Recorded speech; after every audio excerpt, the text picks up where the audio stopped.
birthday mi yẹn ikú lóore ní orí mi ìtorí ẹ̀ ni mi ṣe ní sọ kankan mi ò ní sọ kankan ó dá kí ni mo fẹ́ sọ wájú ẹ̀yin ìyá àti bàbá mi ikú lóore ní orí mi torí tó bá jẹ́ wípé ẹ̀mí mímọ́ ò gbé mi wọ̀ tí n bá lọ fi ìtara pé yes wọ́n ṣe máa ṣe bẹ́ẹ̀ ẹ ní gbọ́ tèmi mọ́ o style tó ń lò fún mi 2019 on repeat ní 2025 o ẹ tí ẹ ní fẹ́ gbọ́ tèmi mọ́ ẹ ní fẹ́ bí mo ṣe wà yé mi lọ́lọ́ mo máa dúpẹ́ títí ayé ni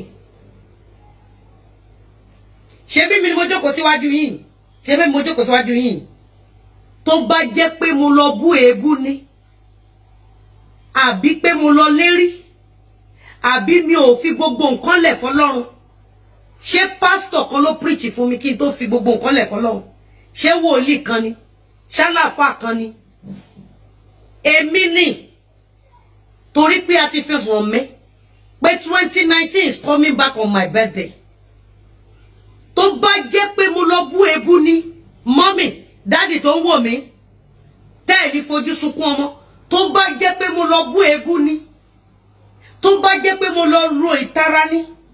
tó bá jẹ́ pé mo lọ lo ẹran ara oh lord ẹ ní gbọ́ tèmi mọ́ ṣé rí nǹkan tó ṣe 2019 yẹn ṣé mọ̀ pé gbà tí mo try láti explain wípé wọ́n tẹ̀lé mi dé Mecca pé wọ́n report mi sí Mecca ọ̀rọ̀ ṣépè fọmọ